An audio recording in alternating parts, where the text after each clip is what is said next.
Hey everyone, it's Zorvex here again, and we're back in Return of Reckoning, Warhammer Online. I had so much fun making my last video, kind of introducing, well, the channel and myself to the game, that I really wanted to get back in and play some more, and I actually had one of my old friends that I used to play Warhammer with reach out to me and say that he was interested in getting back into it as well. So I went ahead and made a decision, and that was to recreate my original character from when the game was live and when the game launched and I first started playing, which was my Black Orc tank that I made, and level that up and basically try to get to max level and experience the end game, because if you saw my last video, I said I actually never made it to max level. I only got to the 30s, I think, on that character before I started kind of playing around on alts and then eventually not playing the game anymore. So I went ahead and created this new Black Orc character and decided that I was going to start the leveling up process and see how far I could get. And I made a lot of progress in just a single play session, which was really nice. The starting area for the greenskins is really fun. It's got a lot of really fun and comedic quests that you go through. Obviously don't want to give any of that away because it's the kind of thing where you experience for the first time. It's just really fun. But it involves dwarves and sometimes sticking them in barrels and other things. But it was a really fun experience, and I enjoyed it a lot. Going through the first few chapters in the story. So the way things kind of work, and I know, again, more veterans here know a lot more about this than I do, but this is kind of my experience as I'm going through it. You go through these different chapters, and each chapter has its own storyline and its own quests and its own, public quests that you can do, which the public quests are really cool. They're these areas that are essentially, it's a quest but for everyone who's in the area, so you all kind of work together to either kill the enemies or complete like certain objectives like collecting items or whatever, and then you usually end up having to fight some kind of a boss or a few different boss enemies.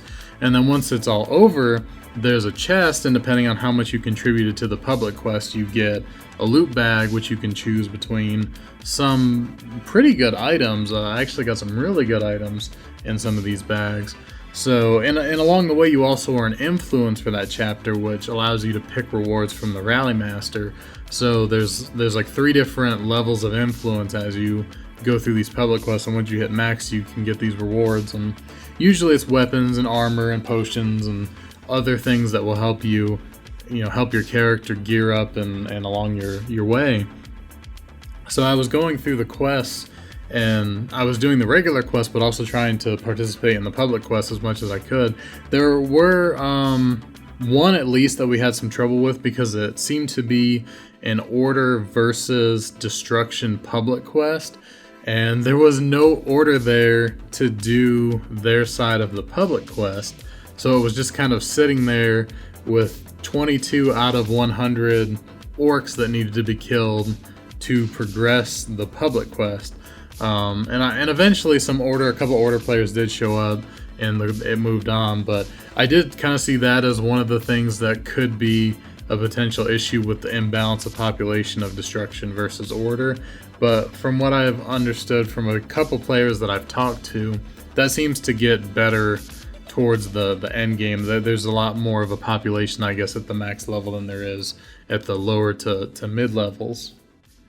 Getting into the leveling experience, though, as far as everything working correctly, I hadn't had any problems so far with quests not functioning the way they're supposed to. I've been able to complete every single quest that I've picked up, which is really nice because I have played some game private servers where quests are very broken and you have to abandon them and retry, and some just don't work at all and you have to skip them. So it's been a really good questing experience where everything has worked and I've been able to work through all these quests. I only ended up getting to level 10, which I think was pretty good for this session. But from 1 through 10, I didn't encounter any of these kind of issues. I was able to complete all the quests that I picked up. And I really had a lot of fun doing this. I had thought about live streaming it because I do usually live stream most weeknights on Twitch, which you can find me on Zorvax on there as well if you want to follow the channel. But I wasn't really sure if that was something that people would really enjoy watching, because the leveling, it's not slow, but I mean, it takes, you know, this short video that's going to be, you know, 10-15 minutes at the most, encompassed me playing for probably a few hours. So I didn't know if that would be like the most enjoyable thing to watch somebody level their way through Warhammer. Maybe it is. That's actually kind of the thing that I normally do, is just play games that I find enjoying, and it's more of a laid back kind of chill environment. But I really didn't know if that was something that people watched on live streams. And I don't really live stream on YouTube, at least not currently, because I'm an affiliate on Twitch, and there's these weird rules about doing both at the same time and all the stuff that I'm not really gonna get into at this point. So I might think about it a little more, and if I decide to stream this on Twitch, that could be a fun little experience, because I would like to actually have that live feedback. That's the best thing about streaming, is being able to talk to people who do play the game, because I really like to hear from people in the comments, and I know a lot of people just watch the video and they don't comment on it or say anything, but I do like to find out, you know, more from the veteran players and people who have been on Return of Reckoning for a long time, and kind of get their opinions on things, and, you know, figure out what my best course of action for maybe the quest rewards that I'm picking, or, you know, if I'm gonna do a certain like spec, because I know Black Orcs can also do two-hand great weapons and fight that way. I always did sword and board when I was originally leveling my Black Orc in the live server, because I had a group of friends I was playing with. You know, we had one guy who was playing a shaman and one who was playing a squig herder, and like we had a pretty good little group going together. So that might be something that happens in the future. So if you're at all interested in that, definitely follow me over on Twitch. I do play other MMOs too. I play WoW, and I play, you know, Final Fantasy sometimes, and some other things. I'm probably going to be dipping more into these older MMOs that I'm covering on my YouTube channel as well. So yeah, if you're at all interested in that, definitely check that out. And of course, subscribe to my YouTube channel here, because I am going to be making more Warhammer videos. This is going to be more of a running series that will be a little more exciting as we get further along in the game. And of course, I'll be covering other old MMOs and other things as well.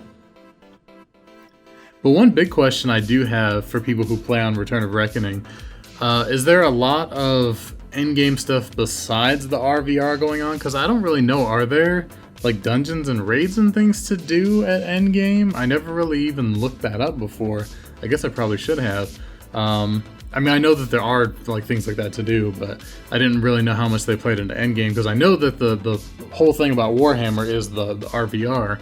And also in the RVR, is there a good spot for people who play tanks? Like, do tanks play a pretty crucial role in the endgame RVR? Definitely let me know in the comments, and I'd be interested to find that out as I'm, you know, leveling a tank character. But this so far has been a really great experience. I'm looking forward to working my way through. Again, throughout the course of this video, I pretty much went from the start to level 10. I didn't record a lot of the very intro stuff just because I really didn't think about it until I was kind of leveling up and getting into chapter 2, that, oh, maybe I should actually just record this and make another video. So leveling up, I'm going to do more videos along with it, and I might be streaming it too. So we're going to check out and see all what Return of Reckoning has to offer. And if there's anything else that you want to see or you want to ask me about as far as the game goes, definitely let me know, because I would love to be able to maybe create videos for certain things. Like if you want to see what a certain class looks like, I could, you know, make a video about like this class in the game. I want to learn as much as I can though, because I don't want to make a video about, you know, a witch elf and just not even know anything about it, or, you know, an order class and not know left from right. But yeah, definitely let me know in the comments, guys. But this is probably going to be it for this video. I'm really excited to make more videos for Warhammer, and I want them to be a little more cohesive than these ones, because I know they're not. But so definitely let me know what kind of content you would like to see, or if you play and you want to maybe try to link up in the game and play together sometime, let me know. I'm definitely down for that. That's going to be it, guys. Once again, thank you for watching these videos. I do appreciate it. Hit that like button if you enjoyed the video. Subscribe if you want to keep watching the videos. And I will see you guys soon on another video.